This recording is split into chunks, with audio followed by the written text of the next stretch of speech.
Hello and welcome to BIBA TV. We're here at the BIBA conference in Manchester in 2016 because in 3 months' time the Insurance Act comes into force. So we've put together a new guide with the help of insurance governance expert Mactavish, which is going to tell us all about how to implement this new Act.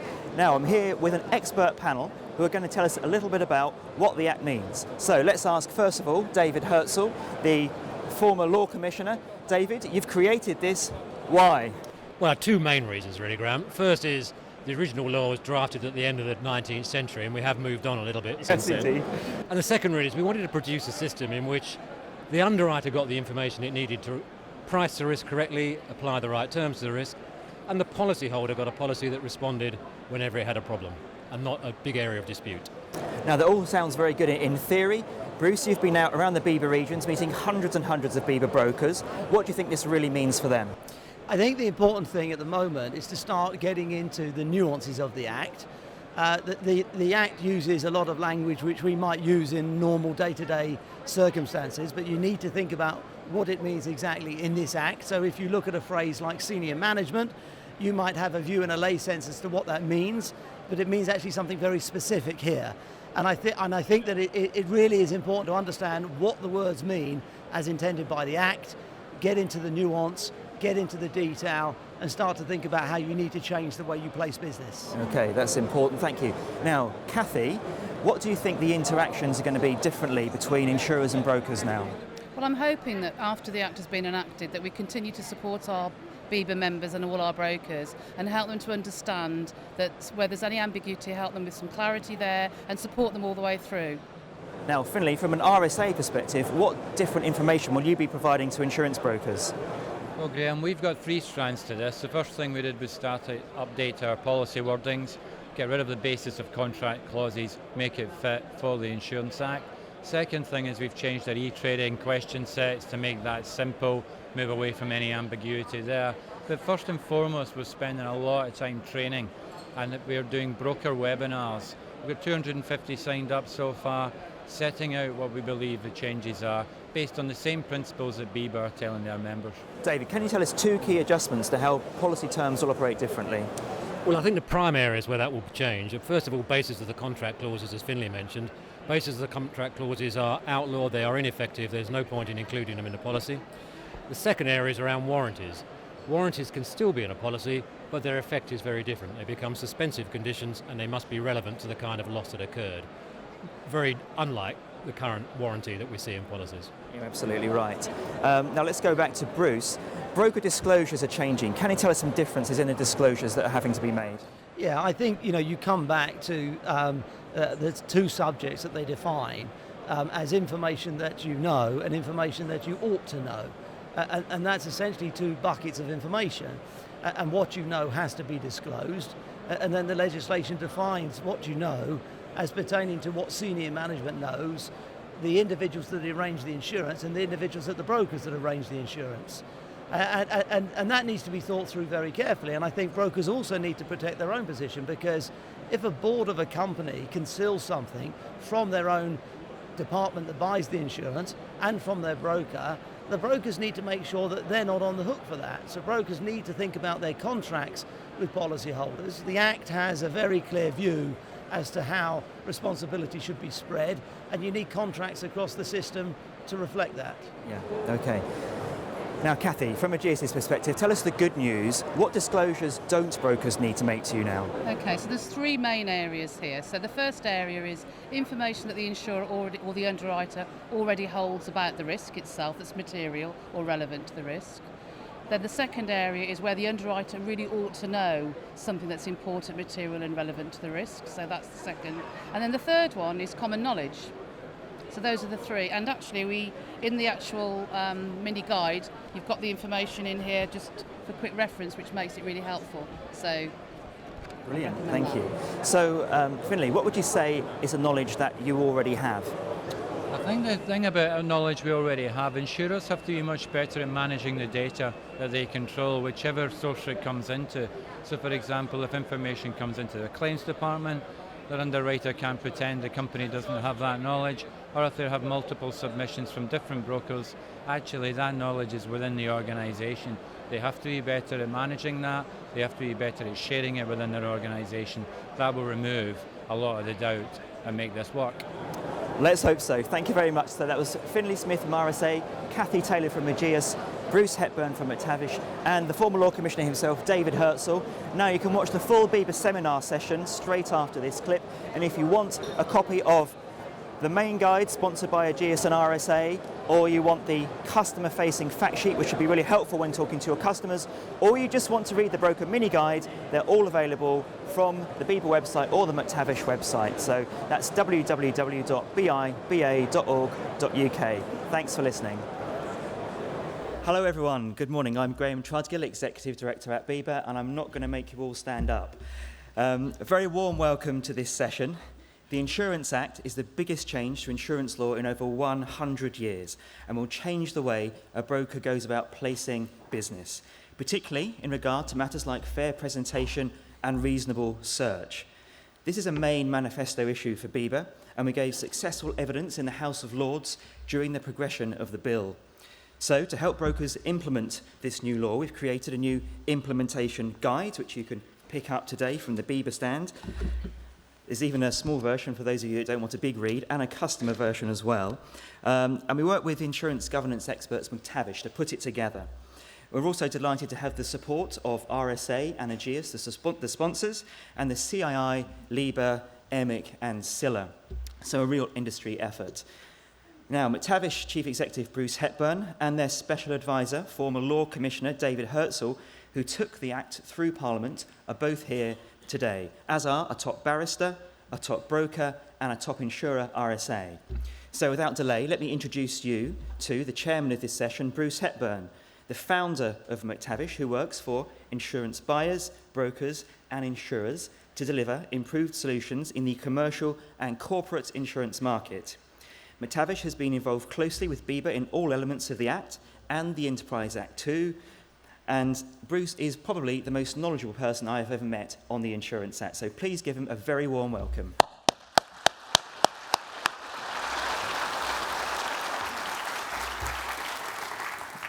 Thank you, Graham, and thank you, everybody, for attending this session. I'd like you to welcome the other panel members. The first is David Hertzell, the former Law Commissioner, who over a 9-year period led this Act. So if you would join us on stage, please, David.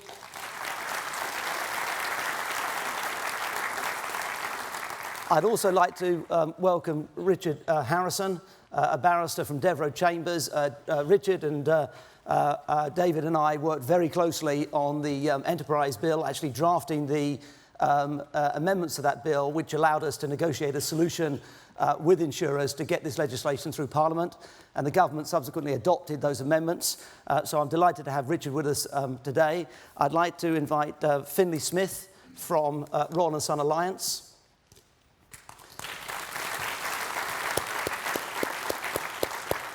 Finlay's the UK Commercial Underwriting and Pricing Director, and we're delighted to have him on the stand today. And I would also like to invite Andy Fairchild from Broker Network.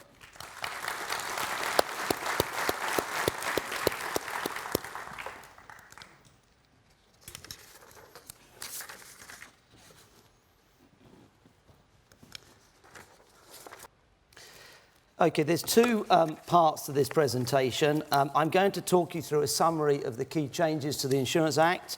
And then we've got 12 points that we want to raise, which we consider to be implementation points. There's many points we could raise. We think these are 12 that you particularly need to think about when implementing and seeking to comply with the Act. This particular session isn't looking to give you the solutions to address those concerns. They will be in the guide itself. But I think we're hopeful that you will walk away from this session with a much more nuanced understanding of some of the challenges that you've got here. I'm going to start with the law of non-disclosure, misrepresentation. What we've actually done with this Act is that non-disclosure and misrepresentation have been brought together into a single duty of fair presentation. The Act retains the duty on non-consumer policyholders to volunteer information. That's important. but it clarifies its boundaries, defining what an insured knows or ought to know from a reasonable search.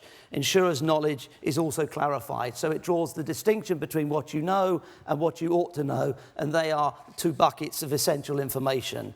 The Act also requires insurers to play a more active role, asking questions when put on notice of the need to make further inquiries. This is an important development to the common law situation. Importantly, there's also a new system of proportionate remedies to apply where the old draconian threat of avoidance is inappropriate. That's a big change. That set of changes to proportionate remedies is one of the most far-reaching changes within the Act itself. The second subject is warranties and other terms. There are three changes in this respect that you need to know. First, it abolishes basis of contract clauses. Secondly, it requires the insurer to pay a claim which arises after a breach of warranty has been remedied. That's referred to as Section 10, and we'll be coming back to that. And thirdly, where compliance with a term, a warranty or otherwise, would tend to reduce loss of a particular kind or at a particular location or time, the insurer cannot rely on non-compliance if the insured can prove that it could not have increased the risk of loss which actually occurred in the circumstances in which it occurred. We refer to Section 11 here, and you might use the term theoretical causation. These are three important developments. The next area, which was only signed into law by the Queen last week, is the damages for late payment provision. These were the most controversial part of the legislation and therefore couldn't be introduced through the Law Commission procedure for uncontroversial bills. They were subsequently therefore brought back in by the government in the Enterprise Bill, which was introduced to Parliament in September, and this was signed into law last week. This is a very significant change. These provisions require insurers to pay any sums due in respect of the claim within a reasonable time. It might surprise many of you to understand that that wasn't previously the legal requirement. If they do not, insurers may be liable for losses caused by their breach on normal contractual principles, so the usual matters of foreseeability, proven causation of loss, and mitigation. This is a default regime, and within this Act, apart from the abolition of basis of contract clauses, contracting out is permitted for non-consumer contracts. However, such disadvantageous terms as they are referred to in the legislation are of no effect unless, one, the insurer has taken sufficient steps to draw the relevant term to the insured's attention before the contract is entered into, unless the insured or its broker had actual knowledge of the term when the contract was entered into, such as through a broker wording. So there are specific challenges here for broker wordings.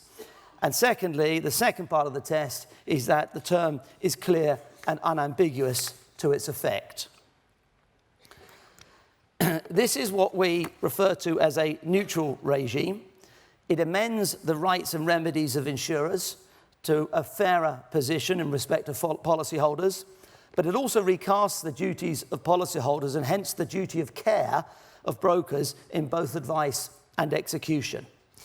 One challenge is the broker, where the broker is the cover holder, because in that situation they will have to comply with the insurer duties within the Act. So you do have a challenge within a single broking house if they are both the independent broker and then the best terms are provided by their own facility. That broker actually is managing pretty much all of the duties within the Act. It applies to contracts or variations entered into on or after 12th August this year, and for the late payment provisions, 4th May next year. I want to make the point that this outcome of legislation is essentially a negotiated outcome. The Law Commission was asked to look at this matter, and they are only able to introduce legislation to Parliament which is classed as uncontroversial. There's an uncontroversial bills procedure. What that means is they have to consult widely, and when this legislation is presented to a government department and they're invited to sponsor it into Parliament, in this case the Treasury will ask them whether it's controversial, and they need to be able to say that it has widespread support. And on that basis, it means that every party has an effective veto here if they feel very strongly. So it is important to remember that this outcome isn't necessarily exactly where the Law Commission would have wanted it to be. It is where it needed to be in order to pass that particular test. I want to just touch on this duty of fair presentation. We can look at it in two parts: customer knowledge, which must be actively disclosed, and customer knowledge which is not required to be disclosed. Customer knowledge which must be disclosed falls into two parts. There is what you know, which is what the senior management of the policyholder know. It is what the people at the policyholder arranging the insurance know, and the people at the broker in the account and placing team arranging that policyholder's insurance know. What those groups of people know, if they're material to the risk being assumed, they have to be disclosed. Then there is what you ought to know, and what you ought to know is information which would reasonably have been revealed by a reasonable search. And that could draw in very wide-ranging parts of the policyholder business. It could also draw in other parts of the broking business where it was deemed appropriate. What is not required to be disclosed is information held by the insurer and accessible to the underwriter as relevant to the risk. What an insurer writing this type of risk would reasonably be expected to know, and matters of common knowledge. And we can come back to these. So I've tried to give you a rather quick overview of the key points. And what I'm now going to do is start the process of going through the 12 specific points. These are 12 not necessarily related points to one another, but we think they're 12 important points which we would like to bring to your attention, and then you can refer to the guide to consider how to address them. I'm going to take you through the first 2 points. I'm then going to invite David to take us through the points relating to reasonable search. I'm going to ask Richard to take us through the points relating to warranties and contracting out, and then I'll be asking Finn and Andy to pick up on other points. The first point I want to deal with is the definition of senior management, because for the first time we have senior management defined in a statute as those individuals who play significant roles in making decisions about how the insurer's activities are to be managed or organised. When this senior management definition first came out, a lot of bigger policyholders were very worried that it could draw in thousands and thousands of people, and even an assistant branch manager of a Tesco Express. That is not the intention. The intention isn't to allow an underwriter to draw every conceivable person into this. But what the intention is, it is to define a slightly higher level of management. And those two words, to be, are very significant. It may be that it is not management or organisation of the activities themselves that count. It is decisions as to how organisations and activities are to be managed or organised. That suggests a higher level of management, and that could well include, in challenging circumstances for small and medium-sized enterprises, influential angel investors, private equity investors, non-executives, family members, and this has been specifically designed to pick up shadow directors. So somebody that isn't on the board, they're not a shareholder, they're not an employee, but frankly, they're running it. Their knowledge is drawn into this. This is quite a challenge when we think of placing for SME businesses. The second point I'm going to raise is an extension of this, and I want to introduce to you the concept of the controlling mind or will. The senior management definition is aimed at including the controlling mind or will of the organisation. If the board know, or any member of the board knows, material circumstances, these should be disclosed. It should be no excuse that the board concealed information from their risk manager or their broker. And I think that everyone needs to think about this aspect of the legislation really quite strictly. It should be the case that if a customer decides not to tell the broker something, then the risk of that sits with the customer. It shouldn't be the situation that brokers are exposed to unacceptable E&O risks because the customers are not open with the brokers. And I think that that is something that then is important to manage in your contracts with brokers. So I'd now like to hand over to David and invite David to talk about the second subject, which is the subject of reasonable search. Thank you very much, Bruce, and I think it's now good afternoon, isn't it? I didn't think when I started this project back in 2007 that I'd be standing at a BIBA conference in 2016 with 3 months to go before this act became implemented. And it's actually a tribute, I think, to the way in which the market came together and produced a consensual set of recommendations that could go through the Law Commission procedure. Everybody managed to do that, and I think the better for it, frankly. I'm going to talk to you about these points here about the duty of fair presentation. There's specific points about the duty of fair presentation. Before I do that, I just want to set the scene so you understand why this might be significant. As you've heard from Bruce when he did his introduction on the Act, the insured's obligation under the new duty of fair presentation will be to disclose what it knows, one bucket, and what it ought to know, the second bucket. That's actually quite familiar to you because it's pretty well what the existing law says, but as with all of these things, the devil is somewhat in the detail. The problem we face is that the current law is very poor on corporate attribution. If you're an individual, it's great. If it's a company, it's very, very difficult to work out who is responsible for doing what. And that's not really very effective when you're trying to place insurance. What the current law says is the controlling mind, senior management, as that's become defined, people who place or are involved with insurance, would include the broker possibly, and some other persons, which is pretty hopeless. Who are these other persons? But the law is actually very specific with regard to brokers. Section 19 of the Marine Insurance Act says that if the broker has information and doesn't disclose it, then the policy can be avoided. That's whether or not the policyholder knew that information. There's a specific obligation on the broker. What the new law has done is to wrap everything into one duty, this duty of fair presentation. As Bruce has highlighted, the controlling mind is now senior management, so that's covered. In addition, the policyholder will know what the individual persons arranging that insurance should know, so that covers the Section 19 and the broker point, that's now gone.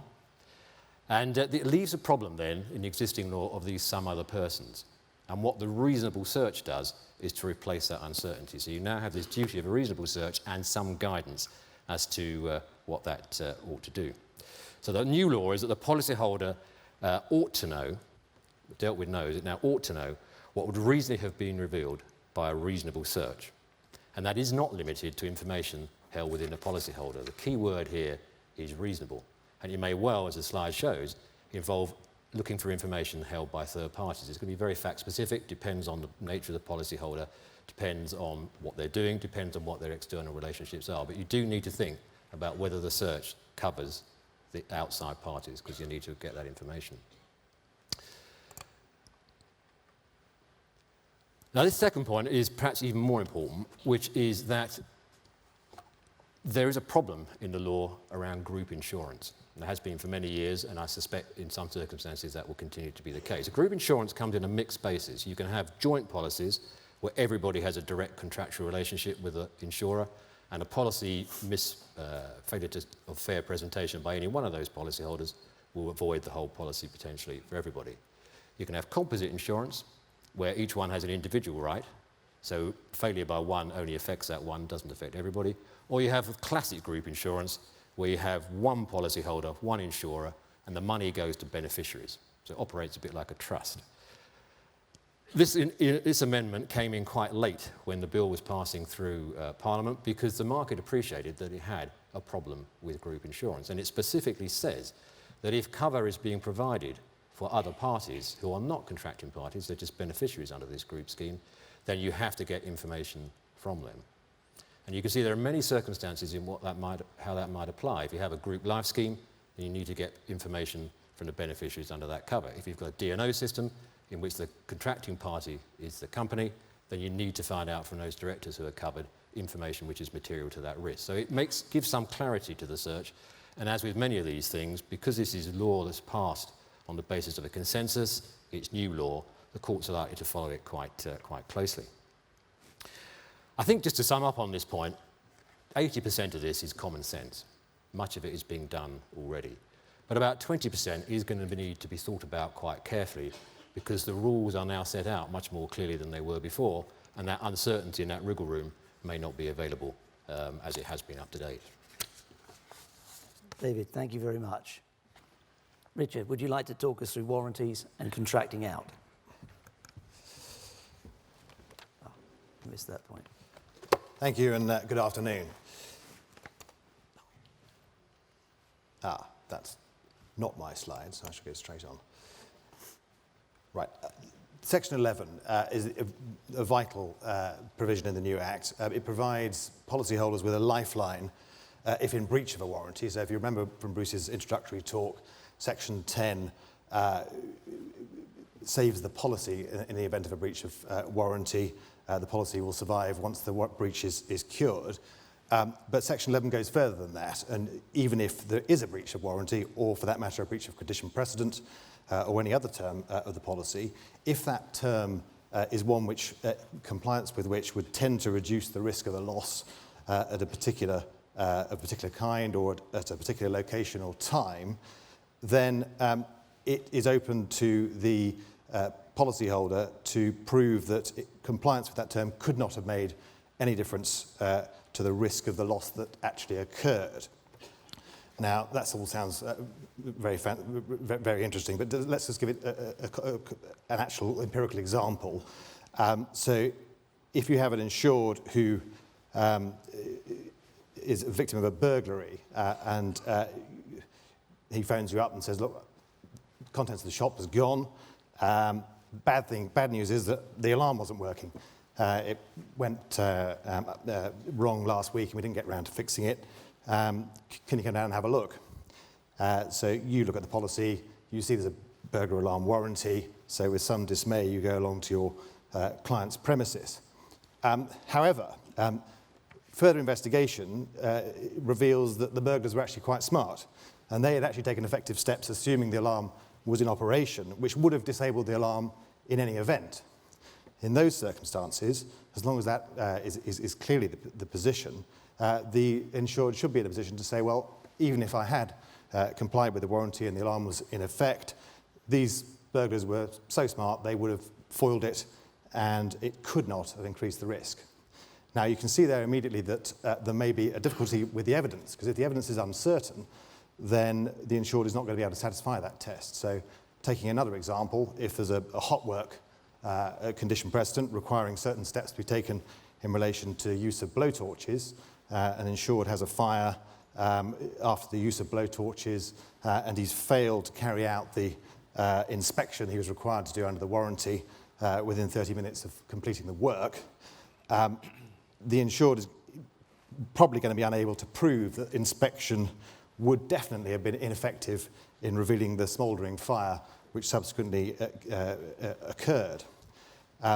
It's possible if you're, and again this is where the brokers may be able to assist policyholders in claims at an early stage, it's possible that if early investigation of those sorts of situations occurs, the policyholder would be in a better position to establish with certainty that the breach could not have increased the risk. So I think this is going to be a very important point, and it's a very valuable advance for policyholders.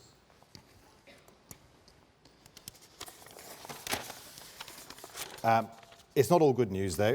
One thing the Act hasn't done, and this is dealing with the current law, but the current law has not changed in this respect. The Act has not removed all the technical defences available to insurers. In particular, post-loss claims conditions remain a significant threat, and certainly it's my experience of brokers and policyholders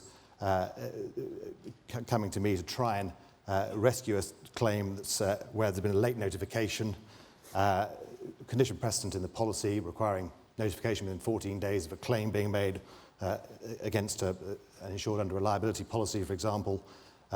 Those conditions precedent remain fully effective, and therefore, even if there's no proof of prejudice, unless the policy term requires it, the claim can be declined on those technical grounds. There's a wide range of terms out there that insurers are offering. Many insurers offer notification clauses without conditions precedent. Some offer them with conditions precedent requiring prejudice to be caused. Brokers, it seems to me, should be paying attention to the range of such clauses, and given the threat that they remain, that is something which could be crucial in determining which policy to recommend to clients. Contracting out. Now, the duty is on the insurer to take sufficient steps to draw disadvantageous terms, that is, terms that contract out of the advantages of the Act, to the attention of the policyholder before the contract is entered. However, and this is the sting for brokers, if the insurer has provided the terms to the insured's broker or if it's in broker's own terms, obviously, then that is likely to be sufficient for the broker, well, almost inevitably, the broker will have actual knowledge of those terms. Now, if you haven't provided your policyholder or flagged up with the policyholder the contracting out provisions, the onus will be on the broker to make sure that the client is aware of any contracting out that's contained within them. The term must still be clear and unambiguous as to its effect, but it need not say that in terms the Act doesn't apply. So you are going to have to look at the substance of terms, and as I say, the onus may be on the broker if the insurers have not assisted, and I think that many insurers will and are assisting in identifying any degree of contracting out. Some insurers indeed are contracting out to what are marketed as more favourable regimes. Although in that case, one always has to be wary of the fact that even an apparently favourable regime may have exceptions which you need to draw to the policyholder's attention. Just to give a specific example, the Lloyd's Market Association last month published a suite of contracting out clauses. The LMA clauses could well be included in the slip. The LMA 5260 and 5258 are two of the contracting out provisions. If those are referred to in the slip, they're readily available to you as the broker to check what the term is.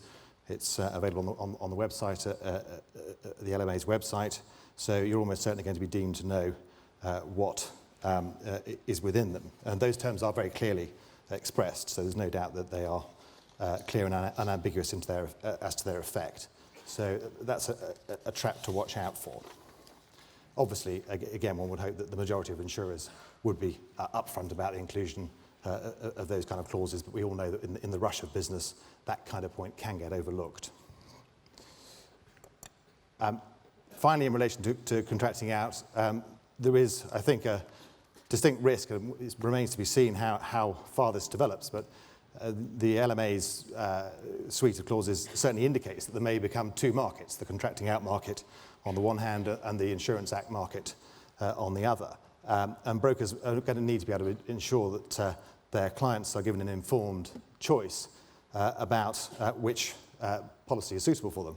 It's possible that the contracting out cover may be cheaper.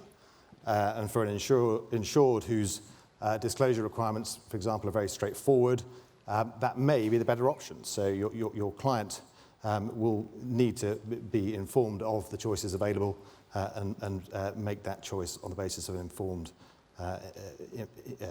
advice.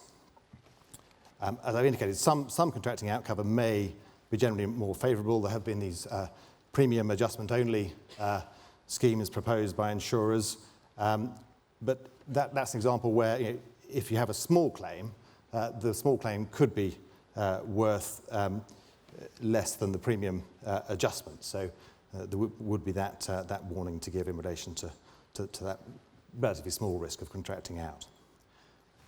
Thank you very much. Finn, could I please invite you to talk us through the last 2 points?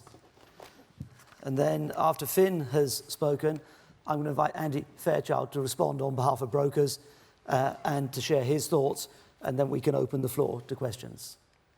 Thank you, Bruce. Good afternoon, everybody. RSA welcomes the updating and clarification of the operation of warranties, which I believe supports the concept of key relevance of terms and conditions to the specific risk presented, rather than an outdated concept of managing a customer's risk through punitive general warranties. These were too often resorted to as a substitute for engaging with the customer and the broker to establish a true understanding of the risk. We also welcome the amendment of warranty breaches to suspensory. Cover is restored automatically when the breach is resolved. That's fairer to the customer. However, the Act brings an additional responsibility to clients to ensure that information which may influence an insurer in assessing the likelihood of a condition being complied with should be disclosed. The Marine Insurance Act allowed insurers to avoid all liability if a warranty was breached. Consequently, there was no driver to disclose information about likelihood of compliance from the customer.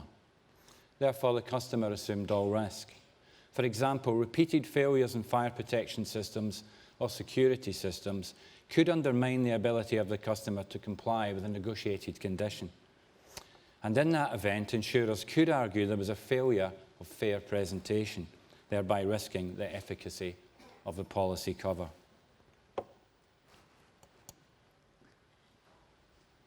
The Act makes an increased level of engagement between client, broker and insurer essential if we are all to avoid the pitfalls that change represents. A key point is data dumping. It is not acceptable to simply swamp an insurer with everything or direct the insurer to the client's website. Relevant information needs to be filtered, and the risk presented in a professional, easily understood way is the most obvious interpretation of this.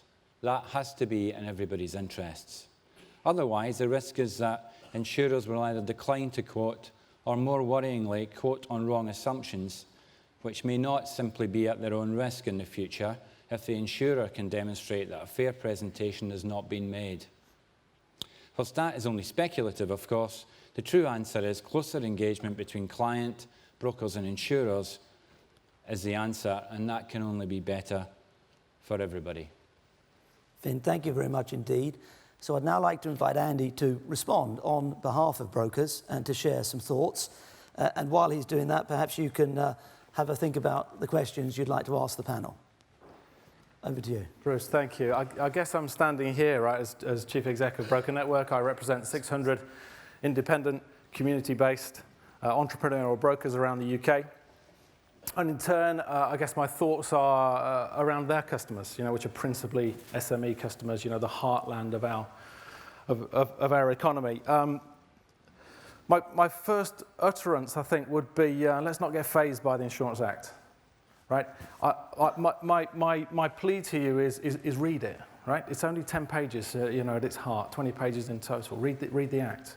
Make sure you understand. When I read it, I kind of understood that this was about the modernisation of our legislation, something that's 100 years old. But the feeling I got was it was sound and sensible and honourable. So there's my plea. I understand there's a whole load of new terminology, right? Fair presentation, senior management, prior knowledge of insurers, and the like. So I understand that, and a definition of that for SMEs is part of the role that we will need to play, of course. But don't take it all on our own shoulders. The customer has a role to play here in making sure that they're getting the right information to us as brokers. So I understand the new terminology. We haven't got any.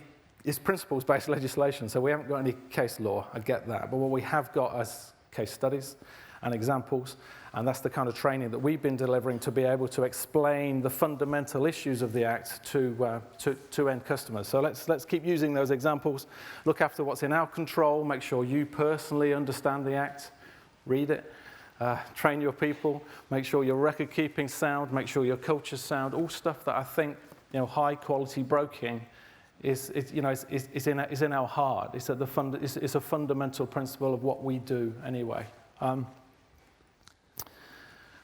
Hope from insurers. I think twofold. One, let's make sure we're rewarding good quality, fair presentation broking. I understand the need for kind of the big positions that a number of insurers have taken. I get that. I guess one of our challenges will be how we take that into sort of day-to-day trading. So when I'm faced with the question of any claims in the last 5 years, if I say no, but let me tell you about one that was 5.5 years ago because it's material and I want to represent the risk in the fair way, don't punish me for it. So good quality, fair presentation broking. Let's not have some kind of poor decision making, poor declinatures on the back of that. Let's kind of reward the quality of broking. Overall, I think it's a tremendous opportunity for us, the implementation of the Insurance Act.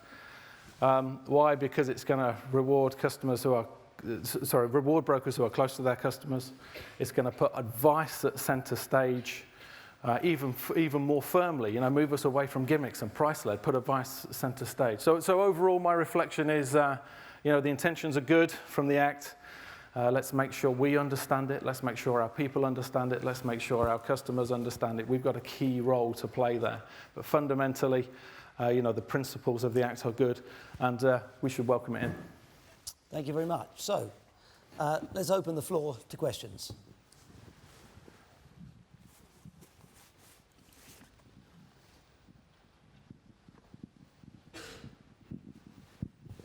I can barely see. Yes, my name is Charles Foster. We receive quite a lot of business through property managing agents who are either FCA registered in their own right or through a sort of block arrangement with the RICS. And I believe, and I hope I don't cause offence to anyone in this room, that they wear that mantle quite lightly at present. Where do they sit in this process? Because we are basing the cover that we arrange for their clients on presentations which they have provided and for which they presumably are responsible. And we, in some cases, have no direct contact with that client, and we certainly, in a number of cases, never see the property in question. And it seems to me that they are accepting under the Act a very much greater exposure than they perhaps have had in the past or maybe realise for the future. I'd perhaps like to start by commenting on that myself, because we work on such cases as Mactavish. And one of the areas we're looking at is very carefully at the responsibilities of those form of agents, in addition to the broker. And I think that whereas in many placements, there just needs to be clarity between the policyholder and the broker as to who's doing what, here you have to draw them into that too. And they are absolutely drawn into this legislation as much as the broker is drawn into this legislation. So I think you're right to raise it. It is a concern. It's manageable. It has to be managed. But Finn, would you like to comment on that from an underwriting point of view? Yeah, from an underwriting point of view, I think they're involved in the chain. Our discussion would be with the broker, but that information is going to be provided by other agents and other parties, which isn't that unusual, actually. You know, a lot of the time your information is coming, and the broker's only a conduit for the information that he's receiving, either from a client or the client's agent. Therefore, I think it's just around understanding the consequences of what you're saying. Maybe being a bit more diligent in terms of the information and understanding the consequences of not asking some questions. But I don't think it changes the intention of the contract. No, and I think, David, they would be drawn into the what you know category. They would be part of the team that are arranging the insurance. So they'd be in exactly the same position as the broker, David. Yeah, that's right. I mean, the legislation doesn't ever refer to broker. It refers to agent. And those people would, in those circumstances, be the policyholder's agent. So they will be drawn into it. It's a good question. Is there another question? Because that, the other thing is clarity of contracts between all various agents. If you've got a contract, you should make it clear. That's right. I think that is a thing that really does need looking at quite carefully. So, you know, if you're a broker trying to do a good job and there's a property managing agent and a policyholder not trying to do a good job, well, that's okay. You still earn money of that, but just make sure that your contract doesn't force on you responsibilities for things they're not allowing you to do. And I think that this is why these broker contracts with clients and others need looking at very carefully. I see. Andrew Gibbons from Mason Owen. What circumstances could contribute to a deliberate or reckless breach of the responsibility of fair presentation, and could simply leaving blank answers on a proposal form be enough? I have discussed this point at length over the past few days with David and Richard, and I don't remember whether you came to the same place. So I will ask both of you to answer this. Richard, why don't you go first? Well, I think the first thing to say is just a check. It's not dishonesty. So we're talking about something. Recklessness it's a want of care. It's not mere negligence. But if you're looking at proposal form answers, if it's just a skipped answer and there's nothing material to disclose, then you're going to be in the clear. But if there's something material that you haven't disclosed, then it seems to me the onus is going to be on the policyholder to say, well, I wasn't actually careless, or I wasn't deliberate in leaving that answer blank.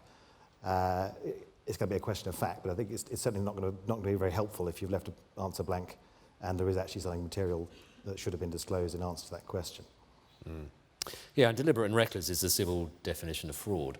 So you are looking for the intention to deceive behind that. So if it's just errors and incompetence, well, that's one thing. But if it's intention to hide material information, that's another. Of course, you do have to reflect on the fact that if the underwriter wrote that risk, knowing that they hadn't got that information, it's going to be quite hard to argue later that they would have been induced by whatever it was that was missing. So there's a kind of balance of liabilities there. But generally, that's pretty poor underwriting and to be discouraged. It's a difficult one, though, because there is a difference in law between not caring and being careless. Yeah. It could be that that is a question on a proposal form that often isn't answered, because it often isn't relevant for most cases. But if in this specific case there is an answer, which is material, and they either don't answer it deliberately or they don't answer it because they don't care, then I think that you assist the insurer with their inducement argument. I mean, Andy, you must be aware of numerous times when proposal forms are not fully completed. Again, going back to the principles, I would just ask us as brokers, as agents, why are we leaving it blank? Yeah. You know, that's your fundamental question. You know, and there are a number of reasons as to why you may be leaving it blank, which would then lead to a number of remedies that you guys have discussed. You know, why are you leaving it blank? Don't take the risk. Why should you? Yeah. I think another risk worth pointing out: the clear and accessible part of the duty is an independent duty. So if you deliberately present the insurer with something that isn't clear and accessible, then that could fall within the deliberate and reckless provision. Now, it may be the insurer would have a job proving that they wouldn't have written the risk, as David says, but I think there is a clear risk that if you present something that isn't, on any view, clear and accessible, you'll be found to have deliberately done it. The key point for me, Bruce, is you know, why would an underwriter, from an insurer's perspective, why would we accept a piece of information blank? I think we're creating uncertainty by not resolving that. I think that's right. So I would not want to be an underwriter defending having accepted that, to come back to the point you made, David, and then saying, well, actually, this was really important. Well, if it was really important, why didn't we clarify it? Question, yeah. I don't want to be on the stand defending that position. I think the deliberate and reckless language is quite important. As David said, it's essentially the civil definition of fraud. But having said that, it is a lower threshold than fraud, and it's deliberately a lower threshold than fraud. And if you look at the Law Commission papers I was mentioning to David that I was going through at the weekend, the Law Commission are quite specific that they do not want to make it too hard for an insurer to prove that something was deliberate or reckless. So many of you will be aware that proving fraud in court or even alleging fraud in court is quite a challenging task. This isn't as challenging as that, but it is challenging. I see we've got another question down here. Yeah, hi, it's Nina Burkitt from Arthur J. Gallagher. How do you think the industry is going to cope with a period of inconsistency and uncertainty? Andy. Well, we haven't got any case law. That's the fundamental issue, right? And that's the basis on which the law of our land is built. So I get it, and that's just not going to go away. That's just going to take time to build up. So I understand. Fundamentally, how are we going to cope with it? I think we're going to cope with it by going back to the fundamental spirit of what the Insurance Act is trying to do. You know, again, my plea when I stood up in front of you is read it. You know, read those pages and understand the fact that this is trying to modernise, is modernising, and the fundamental principles of it feel to me reasonable and honourable. So, you know, let's continue to operate in a reasonable and honourable way, and I think we'll cope well. Finn? Yeah, I would support that entirely. I think, from my perspective, we've adopted the principles of the Insurance Act and we'll operate them as clearly as we can. And that means we're updating contracts and we're training people. Because actually, I think it is about establishing that clarity. There's a challenge on all of us in the industry to actually use this as a watershed opportunity to improve the practice in our industry and get rid of some of the confusion, some of which has existed for many years, to be fair. So actually, whilst we will inevitably go through a short period of confusion, and some will try and do different things because they interpret it differently and they have different objectives. For me, it's stick to the core principles, make them operate, and be really, really, really clear and transparent and flashing lights if you're going to amend the intention or try and contract out parts of the Act. Could I give an analogy to you? If you think of the law as an iceberg and the statute is the tip of the iceberg, then the 1906 Marine Act is around 23 pages. This Act is about 12 or 13 pages. And if that's the tip of the iceberg, then under the 1906 Marine Act, the rest of the iceberg is that huge body of common law that's developed and tried to keep pace as well it might with the industry over 100 years. And of course, as of 12th of August, that rest of the iceberg is void. It's empty. There is no common law. But having said that, the Act has used language from the past, which will allow meaning from the past to carry over. It will draw on common law principles outside insurance law. The controlling mind and will matters are well set down in a judgment by Lord Denning, which make that quite clear. That doesn't change. And then what it means is what you have to do as practitioners is you have to form views on, in the absence of common law providing that detailed guidance, what do you have to do? And that was why BIBA asked us to produce this implementation guide. This implementation guide is, to some extent, trying to provide some forethought as to the way that void might shape up. This is available at the Mactavish stand. Come and get it. There's several thousand copies available. The guide we produced last year was very much explaining the Act. It was a descriptive guide of the Act. This guide is going beyond that into the territory that you have to think about and try to suggest things that you might want to do and might want to consider doing. But also bear in mind, we might be wrong in some of this because we have driven this based on the intention of the Law Commission. But in the end, the judges will only be bound by what's written in the statute. They can read David's intention and they can decide the words mean something different. So the one caveat about this is we've used the best analysis of intention in order to frame this guide, and that's probably as good as you could do in the absence of the case law developing. We have another question. Right. My name is Ayo Shoderu from Nigeria. In Bruce's opening statement, he made mention of insurance settlement of claim within a reasonable time. Is there any definition in the Act of what constitutes a reasonable time? That's number one. Number two, issue of payment of premium has not been mentioned. Whether I think you said that is coming again by Act of Parliament or something like that you mentioned. But in Nigeria, for example, you have no premium, no cover. In other words, payment of premium is paramount before granting of cover. I don't know whether in UK there is thinking in that line as well. I think you're dealing with two different things. I think the first thing you were referring to was the damages for late payment element, where an insurer is required to pay a claim in a reasonable period of time. The second thing that you're referring to is a premium payment warranty. These are, let's deal with them separately. I think, Richard, perhaps you could talk about the damages for late payment, because actually one of the areas of this whole legislation where the common law already is developed is around that. And that is because the way this piece of legislation, which got signed into law by the Queen this week, the way that will work, it will rely on the common law for the payment of normal contractual debts. So I think that this is a slightly less certain area of the law. Richard?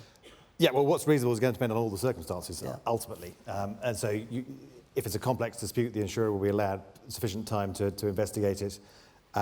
If the insurer has if there's a real doubt about the meaning of a policy term, it may even be reasonable to test that in court without contributing the late payment provisions.